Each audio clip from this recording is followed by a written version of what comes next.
Event యొక్క main purpose వచ్చేసి data transfer చేసేకి. సో ఒక ప్లేస్ నుంచి ఇంకొక ప్లేస్కి లేక ఒక కాంపోనెంట్ నుంచి ఇంకో కాంపోనెంట్కి డేటా ట్రాన్స్ఫర్ చేసే దానికోసం ఈ ఈవెంట్ అనే దాన్ని యూజ్ చేస్తాం అన్నమాట. సో ఈ ఈవెంట్ అనేది వన్ టు అదర్. సో ఒక కాంపోనెంట్ నుంచి ఇంకో కాంపోనెంట్కి అనేసి ఉంది. సో ఇప్పుడు మనకు వెబ్ సర్వీసెస్ మాదిరిగా ఒకటి ఎలాగైతే సమ్ యాక్షన్ చేస్తే ఇంకోటి దాన్ని కన్స్యూమ్ చేసుకోవడం కానీ రిసీవ్ చేసుకోవడం కానీ చేస్తుందో, ఇందులో కూడా ఒక కాంపోనెంట్ ఫస్ట్ ఏం చేస్తుందంటే ఆ ఈవెంట్ అనేది ఫైర్ చేస్తుంది. ఇంకో కాంపోనెంట్ ఏం చేస్తుందంటే ఆ ఈవెంట్ని లిజన్ చేస్తుంది. సో దీనికి మనకి 2 టైప్స్ ఉంటాయి. ఒకటి అప్లికేషన్ ఈవెంట్ అనేసి, ఇంకొకటి కాంపోనెంట్ ఈవెంట్ అనేసి.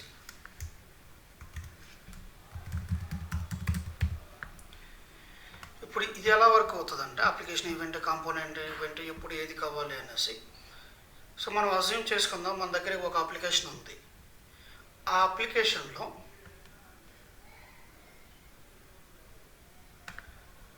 సో కొన్ని కాంపోనెంట్స్ అనేవి ఉన్నాయి. వీటికి నేమ్స్ ఇస్తున్నాం. C1, C2, C3, C4. So ఇప్పుడు ఈ ఒకదానికి ఒకటి ఎలా కమ్యూనికేట్ అవుతాయి? ఇప్పుడు ఫర్ ఎగ్జాంపుల్ C1లో ఏదైనా ఒక డేటా ఇచ్చినాము, ఏదైనా ఒక యాక్షన్ చేసినాము. ఇక్కడ C1లో సమ్ యాక్షన్ చేసిన ఇన్ఫర్మేషన్ C2కి అనేది ఎలా వెళ్తుంది, లేదా C4లో ఇస్తే కన్నా C1కి ఎలా వెళ్తుంది. సో ఇది ఒక కేసు ఉంది. ఆ తర్వాత వచ్చేది inside C1, inside C4. So ఇప్పుడు వీటికి నేమ్స్ ఎలా ఇద్దామంటే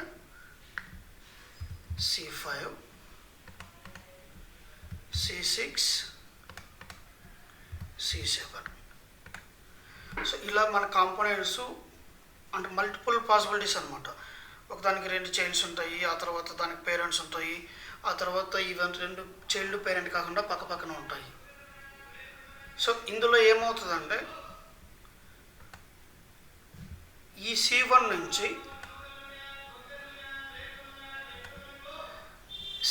నుంచి C5కి కమ్యూనికేట్ అవ్వాలి అంటే కన్నా మనకి ఈవెంట్ అవసరం లేదనమాట. No need of event. ఒక యాట్రిబ్యూట్ ఇస్తే సరిపోతుంది. C1 నుంచి C5కి డేటా పంపించాలంటే కన్నా మనకి ఈవెంట్ అనేది అవసరం లేదు. నెక్స్ట్ ఉన్న పాసిబిలిటీస్ వచ్చేసి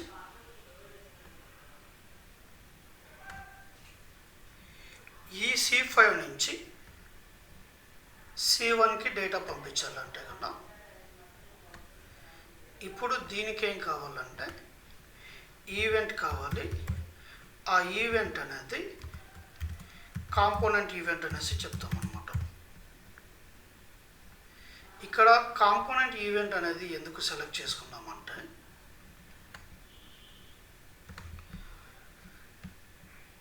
ఈ పేరెంట్ నుంచి చైల్డ్ చేసుకునేటప్పుడు జస్ట్ వేరియబుల్ ద్వారా డేటా వచ్చేస్తుంది. ఆ తర్వాత C5 నుంచి C1 కంటే చైల్డ్ ఇది C5 అనేది ఇప్పుడు ఇది చైల్డ్ రికార్డుగా వర్క్ అవుతుంది. దేనికి విత్ రెస్పెక్ట్ టు C1 అనమాట. సో ఇప్పుడు దీనికి ఈవెంట్ అనేది కావాల్సి వస్తుంది. సో నెక్స్ట్ ఏం వస్తుందంటే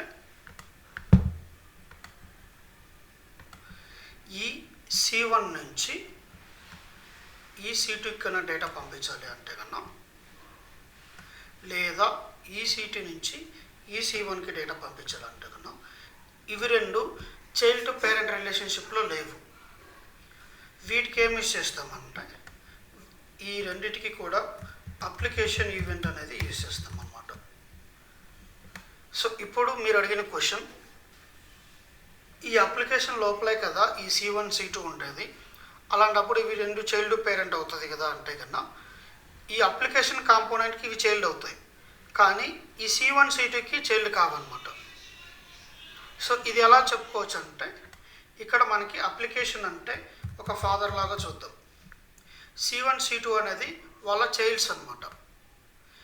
ఇప్పుడు ఈ అప్లికేషన్కి ఈ చైల్డ్స్ అవుతాయి, కానీ వాళ్ళ బ్రదర్కి ఇవి పేరెంట్ చైల్డ్గా యాక్ట్ చేయలేవు అనమాట. సో వీళ్ళ రిలేషన్షిప్ వేరే. డిఫరెన్స్ అర్థమైందా? హలో,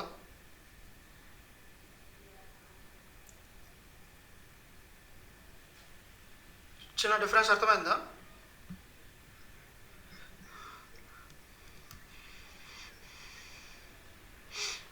ఈవెంట్ ఉంది అంటే కన్నా ఇప్పుడు అదే అనమాట డిఫరెన్స్ అనేది. ఇప్పుడు ఫర్ ఎగ్జాంపుల్ ఫాదర్ ఉన్నారు, చైల్డ్ 1 ఉన్నారు, చైల్డ్ 2 ఉన్నారు. ఇక్కడ మనం ఏం మాట్లాడతామంటే parent to child, child to child అనేసి, ఆ తర్వాత చైల్డ్ టు పేరెంట్, ఈ 3 రిలేషన్ గురించి మాట్లాడుతున్నాం. సో ఈ 3 రిలేషన్లో పేరెంట్ టు చైల్డ్ ఉంటే కన్నా ఏం చేస్తామంటే ఈవెంట్ అవసరం లేదు, నో ఈవెంట్. నెక్స్ట్ ఈ చైల్డ్ టు చైల్డ్ ఉంటే కన్నా వీటిని ఏమంటున్నామంటే కాంపోనెంట్ హైరార్కీలో ఉన్నాయి, వీటికి మనం యూజ్ చేయాల్సింది అప్లికేషన్ ఈవెంట్ అనేసి యూజ్ చేస్తున్నాం. ఇప్పుడు అవి రిలేషన్లో ఉన్నాయా లేవా అంటే కన్నా వీటికున్న రిలేషన్ వేరే. వీటికున్న రిలేషన్ వచ్చేసి చైల్డ్ టు పేరెంట్ కాదు, పేరెంట్ టు చైల్డ్ కాదు. మనం ఇవి 2 తీసుకుంటాం అనమాట. అంటే పేరెంట్ దాన్ని కన్సిడర్ చేయలేదు ఈ రిలేషన్లో. సో వీటిని కొలీగ్ కాంపోనెంట్స్ అంటాము, వాటికి అప్లికేషన్ ఈవెంట్ యూజ్ చేస్తాం. నెక్స్ట్ చైల్డ్ నుంచి పేరెంట్ తీసుకున్నప్పుడు సో దీనికి ఏమి యూజ్ చేస్తామంటే కాంపోనెంట్ ఈవెంట్ యూజ్ చేస్తాం. సో ఇవి మనకి రిలేషన్లో ఉన్నాయి అని అనిపించిన, కానీ ఇది parent to child, child to parent కాదు, కొలీగ్ రిలేషన్స్ అనమాట అవి. డిఫరెన్స్ అర్థమైందా? సో ఇలాగా ఈ ఈవెంట్స్ అనేవి డేటాను సెండ్ చేసేదానికి మనం యూజ్ చేస్తాం. ఒక కాంపోనెంట్ నుంచి ఇంకో కాంపోనెంట్ డేటా అనేది ట్రాన్స్ఫర్ చేయాలంటే ఇట్లాంటివి యూజ్ చేస్తాం అనమాట. ఈ కాంపోనెంట్ ఈవెంట్, ఈ అప్లికేషన్ ఈవెంట్ అనేసి. ఓకేనా? మళ్ళీ ఆ వీడియో చూసి ఏమైనా ఎగ్జిక్యూట్ చేశారా?